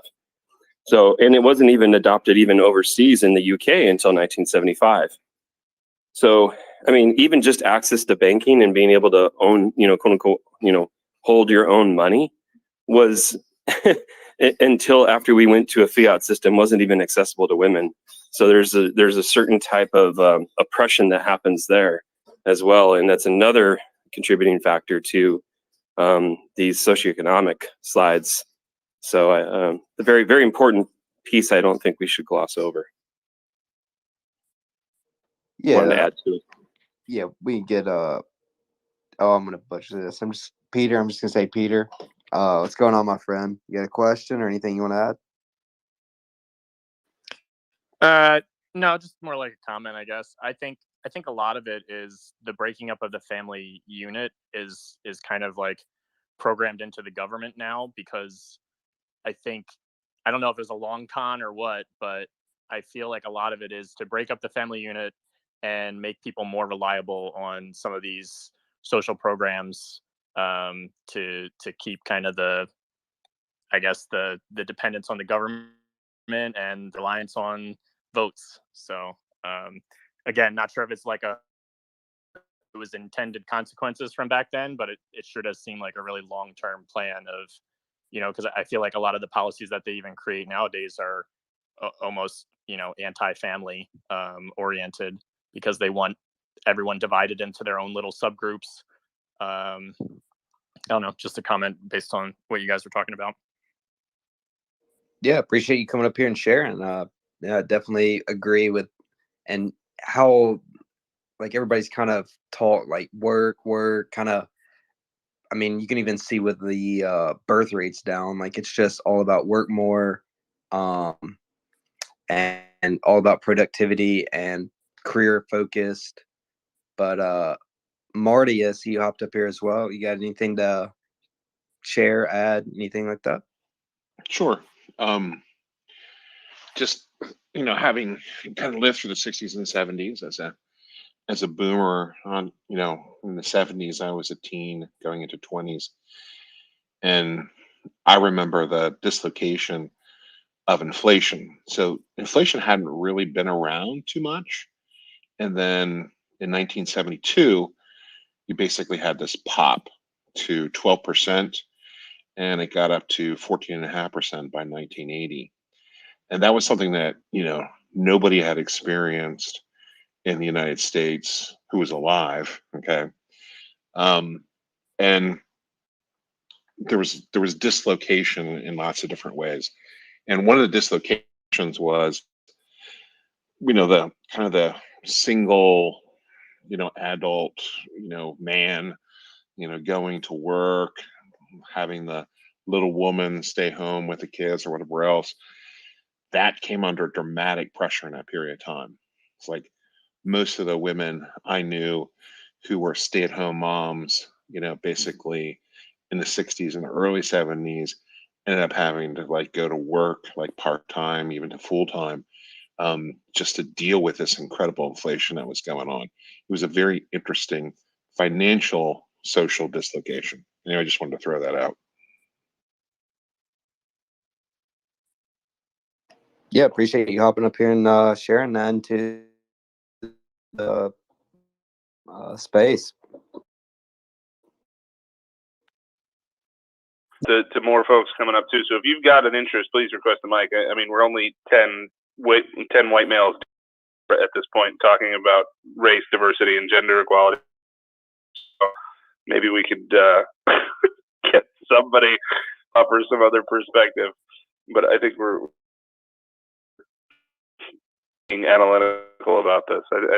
I don't think that we're really trying to inject a bias, but I do think that there is an incredible amount of overlap between the trajectory that some of these things have taken since that point in history. And I do appreciate,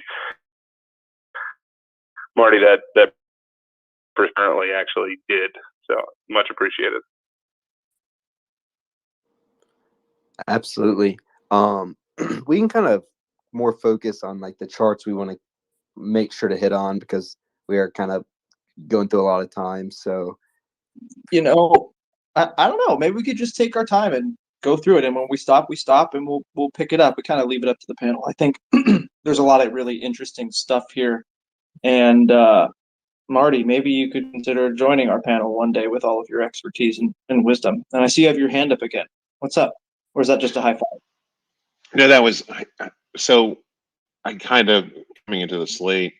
Are we talking what's going to happen moving forward based on all the changes in the world, or because the history of money is incredibly interesting, and I'm a big fan of Ferguson from Harvard on basically the history of money. Sure. So basically where we're at this point, this is the 6th episode in a little mini series that we've done since the new year.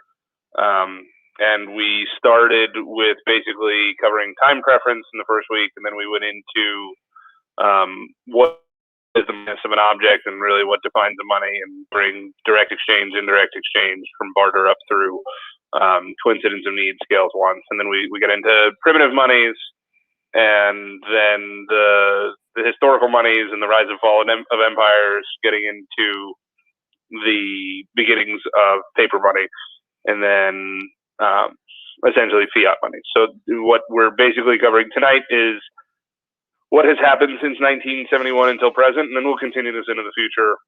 Next week, we're going to do an episode on the petrodollar and make sure that there's an understanding of really what the petrodollar is and exactly how it drives the current monetary system, and then we'll go from there. So topically tonight, we are on, for lack of a clearer description, basically what the fuck has happened since 1971, and as a resource, just because they have such poignant infographics that show all things across economic, political, socioeconomic scales that have essentially fallen off cliffs since 1971.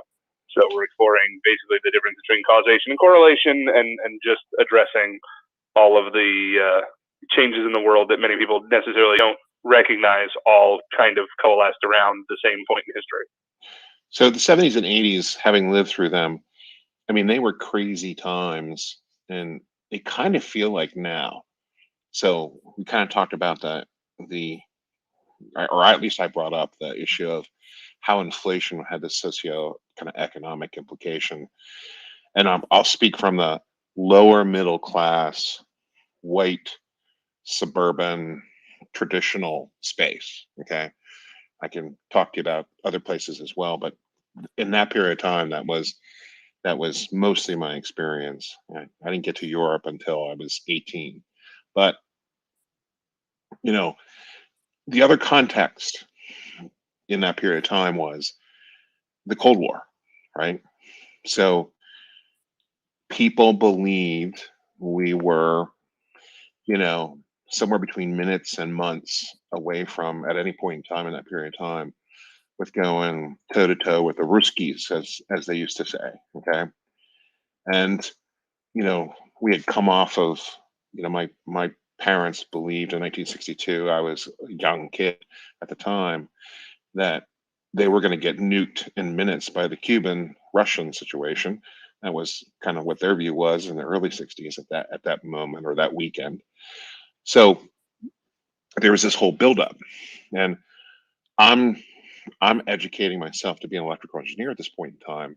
And just to give you a perspective, you could read this in the IEEE spectrum from the period of time and or even today. 51% of all electrical engineers that were graduating from U.S. institutions with a bachelor's degree were going into the military-industrial complex. Only 49% of them were going into commercial, situations. By 1990, okay, it was on the order of 5 to 7.5% of electrical engineers were going into the military-industrial complex. So that was a huge change in creativity, educational investment, whatever else. But that's the way the world worked. We were building bombs. We were not, making a whole lot of butter in the 70s. So that affected many choices, and you guys are certainly familiar with what Nixon did, and the implications of the deal that Kissinger had to put together for the Eurodollar and the petrodollar to make that all work toe to toe. And there was this institution in Geneva, which I was at, called the GATT, the General Association of Trade, and I can't remember what the other T was, which was the predecessor to the WTO. And the GATT had been in operation for several decades, and its goal and role was to reduce and stop the import of technological goods from the West into the Soviet bloc. That was its role. It was the inverse of the WTO. What's fascinating is the WTO headquarters took over the GATT headquarters on Lake Geneva there in the suburb of Geneva. So anyway, just more context. Love it. Yeah, appreciate all sharing with us, because there's a lot of new stuff for me. So love hearing about it and kind of perspective. So appreciate it.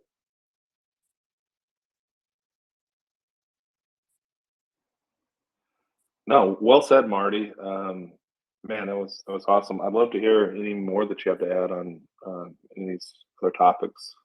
Feel free just to cut in.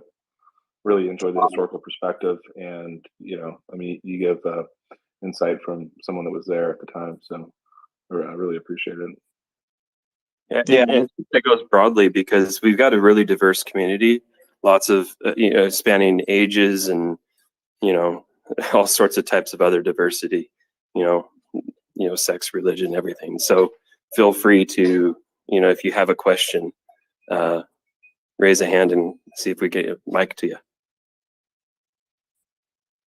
Yeah, someone born in the 80s, it's pretty cool to hear it firsthand and then engage. So thank you.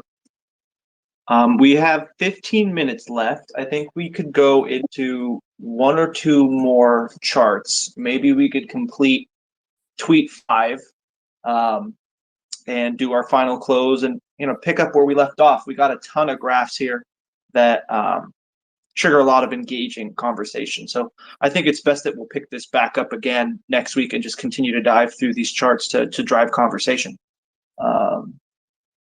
Shall we? Dick, we're gonna hit him with a to be continued. Dick move.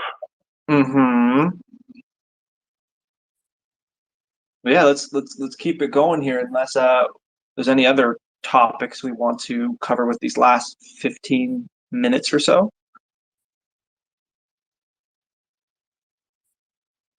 Going once, going twice. All right, then. We are on tweet 5, graph from the bottom left corner. So that is the income equality in the US. And I think this kind of ties into what you were talking about, Marty, and you can see that jump. What do you guys think? Let's keep it rolling. Yeah, all from there.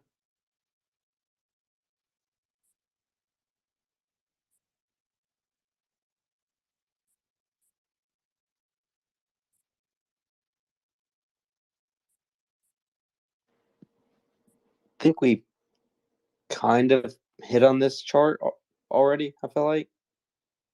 Yeah, I mean, it just shows the sharp increase from the 1971, you know. So let's like kind of I think the next one kind of brings it together and really drives it home because it compares it to things that everyone is all familiar with, right? So if we go to the image in the bottom right corner of tweet 5, we just see a little breakdown of, 1971 cost of living. I'll just rattle it out here. New house, $25,200. Average income, $10,622 per year. New car, $3,500. Average rent, $150. Harvard, speaking of university tuition, $2,600 a month. Movie ticket was $1.50. Gas, oh gosh, 40 cents per gallon. Postage stamp, 8 cents. Now we're on to food here. Granulated sugar, 62 cents per 5 pounds. Gallon of milk was $1.17. Ground coffee per pound was less than $1. Bacon was 80 cents per pound. Eggs were 45 cents per pound. Fresh ground hamburger, 62 cents per pound. Fresh baked bread, 25 cents per loaf. I wish we had comparables to where things are at now. But gas the other day in my area was close to $5 a pop. So a long way away from 40 cents per gallon. It's just wild to see the dramatic effects here. Are there any particular things that you guys want to talk about in terms of particular items? And yeah. Not so much me specifically. No, I'm good. Well, the average new home price currently is $270,000 as of a year ago, and I know that my home alone has increased 90% since then in the last 12 months. So that's probably closer to a 20x since 1971 on a new home. Yeah, I'm curious about what that Harvard tuition is now. See if we can do something. Well, we have the technology. Harvard tuition is currently $54,000. I'll start from the bottom of the list, and then maybe you guys could go from the top. Let's see what bread is looking like. Well, in 72 and 79, you couldn't get gas. Okay. Because of the shortages that were kind of imposed politically. An odd day, you could guess with your even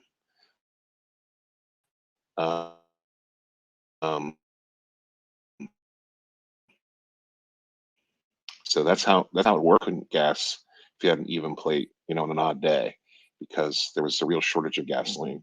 And that might be something again, but a lot of this stuff that I remember from this period of time, the 70s and 80s, it really feels like it's coming our way now.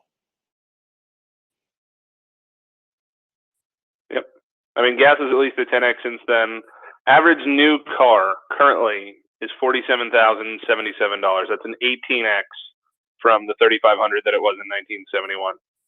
I'm gonna go out on a limb and say here one of the things that's held up the best since 1971 is in the United States postage stamp, because I think we're only at like a 5 or 6x on that. I noticed that too. Sell all your shit coins and buy forever stamps, people. Noted. I'm working my way up. I'm at bacon right now. I almost got them all. Yeah, food, I don't think it's been as drastic as the living. But I think the next 2 or 3 charts do a good job of, kind of putting it on a chart to represent. What's going on, Wonder Woman? How are you? Good to see you up here. Hey, good to see you, Pepe. Yeah, I wanted to chime in that it's a little more peripheral, but still something that was changing drastically from the 50s to the 70s was the consolidation of family farms and smaller scale farms in the US. And so there was a drastic shift to these farms being sold off and there being greater mechanization of farms. And so that also led to a shift in gender roles, to requiring families to be both dual income earners and working for someone else, not working for their own farm. Also, if anyone else has any other information on this, I'd be interested to know, but it also shifts food prices as well and consolidates, when you were talking about the great increase in higher earners, there's a less of a playing field amongst a wider number of farmers, and then there's a smaller number of agribusiness CEOs making a huge amount of money. So that was all from the 50s to 70s was also in play. Yeah, and I think that ties into, I think on the next set of charts, one of them, the first thing that's food-based is the Campbell condensed tomato soup, just to kind of show the influx in that, how that was a flat line at 10 cents from 1895 to 1970, looks like 1973-ish. And then since then has more than 12x'd, 10x'd. But later on in the charts too, what jumps out to me as far as just that we could do a whole nother episode on the corruption in big farming, but the bifurcation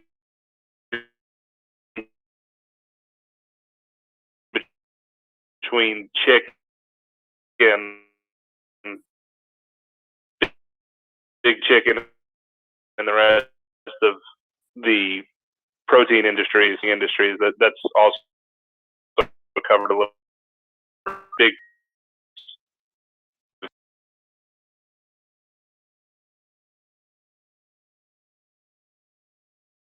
1971 as well, where I called that graph just one word, meat, and that's towards the end. We'll maybe get there next week. We're having a lot of fun with these graphs. But going back to the cost of living in 1971, I just pulled everything up. Just fun fact, gallon of milk, $3.66 is what I'm reading. And what was it before? $1.17. Pound of ground coffee. Take these with a grain of salt. I'm just doing quick Googles here. $28.64. What are we on here? Bacon per pound, $7.21.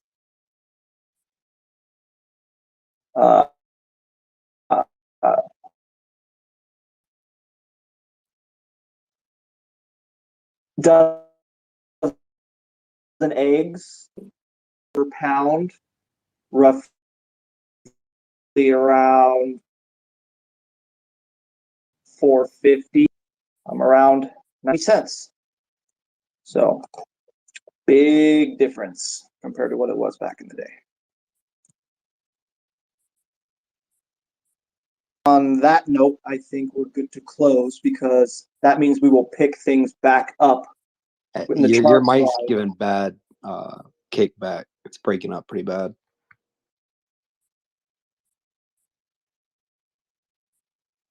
If you have your phone plugged in, it might be power surge. That happens to me sometimes.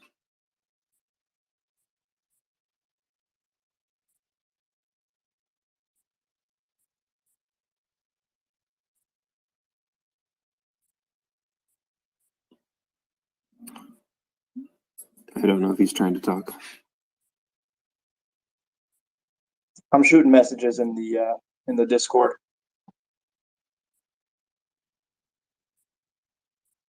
Yeah, it's just getting worse.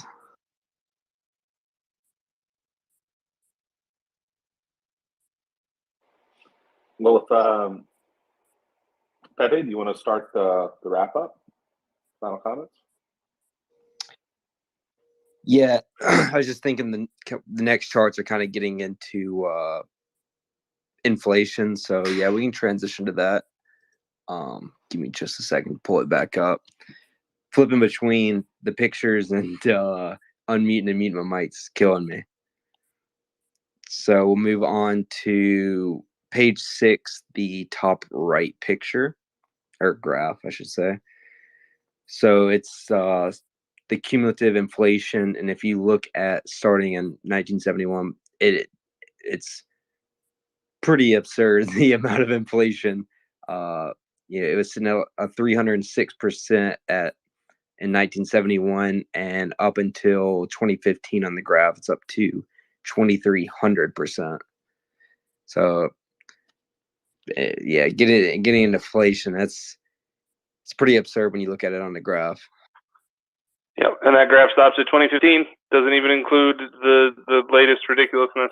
This graph you'd need a second monitor to get it all in one graph if you actually had this current through today. It's absurd. Yeah, it's just like the relative flatness. I mean, from a little before 1915 to 1971, about 300%, and since then it's just been straight up. But yeah, I agree. I wish we had to 2022. That next leg would just be straight vertical up. Well, I'm going to put it this way: if you look, we doubled from 1920 to 1960. So over the course of 40 years, we doubled. Right? We're currently on pace to double in every less than 7 years at the current rates. We're looking at doubling again in every like 5 to 7 years at current rates. So even if you extrapolated these numbers linearly and you figured that by 2020 we were at like maybe 2,600%, we are looking at being at 5,200% by 2026, 2027. And then doubling again. It's absolutely just insane. These numbers are beyond comprehension. Yeah, and this is where I don't see how we just come back from this. I think that in terms of the reset that's discussed, not from like a conspiracy theory perspective, but that something's got to give, because there's no way to just Keynesianly explain these numbers away. This is absurd. Yeah, I agree. It's just looking at it, it's unsustainable. Just like one chart just can show it, but yeah, I mean, it's just an unsustainable trend. It's only getting worse. You just have to continue to print more to repay prior debts and keep fueling the endless money printer cycle. So it's not good. Not good. So the only way this Fed coupon train, it's already off the rails, but the only way that we can protect ourselves is to opt out. And that's why we're here educating and advocating sound money. And it isn't sustainable. And,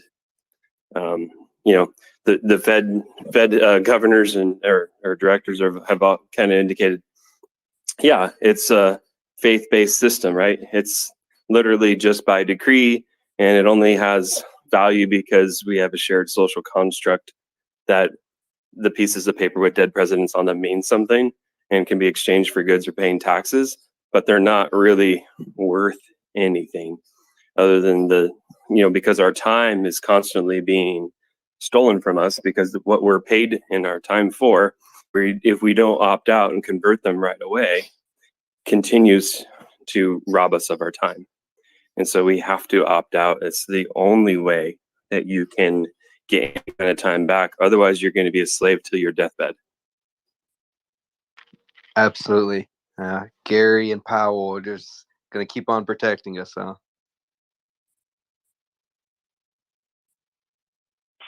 Well, on that note, it is 10 o'clock. This is typically where we have a hard cut. And Floki's microphone is somewhere lost in the blockchain. So I think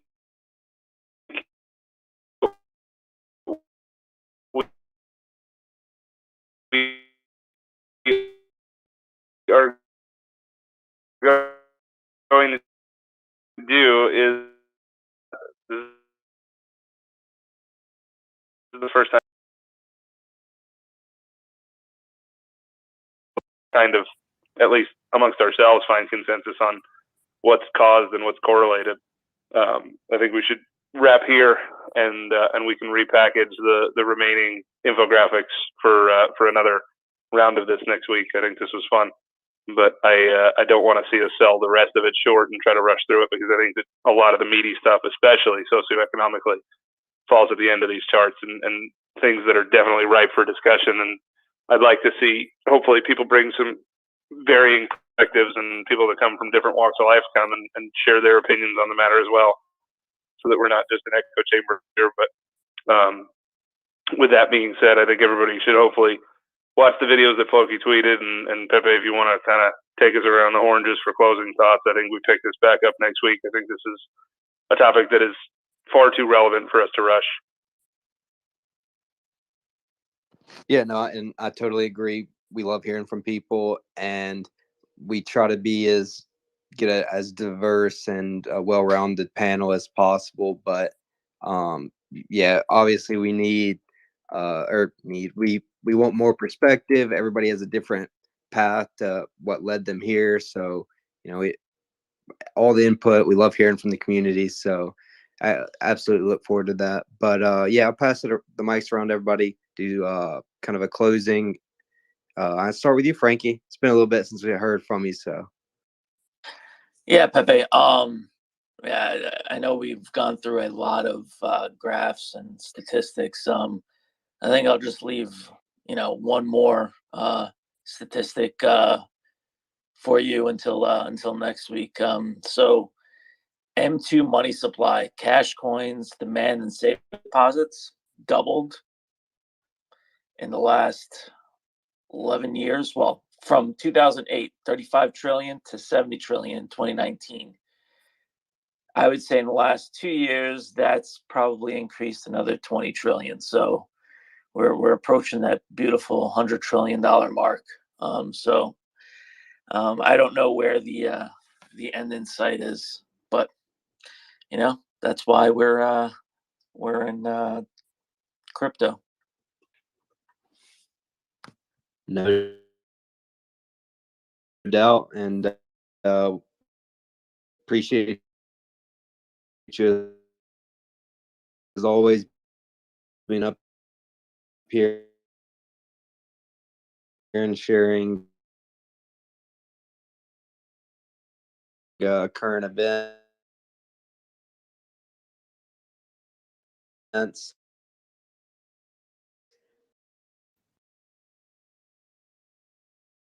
1971. I think it's an intriguing discussion, and it's really cool to see it graphically displayed. So I'm looking forward to the continuation of that. And I thank the panel, and I thank everyone that came out tonight to learn. Love it. And yeah, the kind of world news, it's super insightful, and it's hard to keep up with everything. So appreciate you sharing every week. But Floki, I don't know if your mic's working any better. Testing 1 2 3. Do re mi fa sol la ti. Yep. Yeah, loud and clear. All right. Yeah. I had a good time pulling through the charts and putting a little fun Nixon Point Break narrative to it. I really recommend you guys check out the third tweet, which has, is it the third tweet or is it the second tweet? It is the second tweet. It is 222 that I list the 3 YouTube videos. I watched them today while walking the dog. I really recommend you watch them before coming to next week, maybe a couple days before, so you could just be ready to, share your thoughts about what you think as we go through the graphs and we pick up on tweet 6. And strength and honor, everybody. This is one of my more favorite episodes. Love it. And yeah, appreciate you putting that all together. I know that a lot of time went into that, and just something as simple as a Twitter thread can go a long way in, helping the space. So appreciate that. Obi-Wan.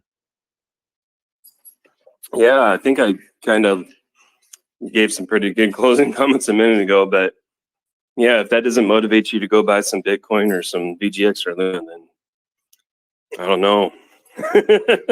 That's what I'll be doing.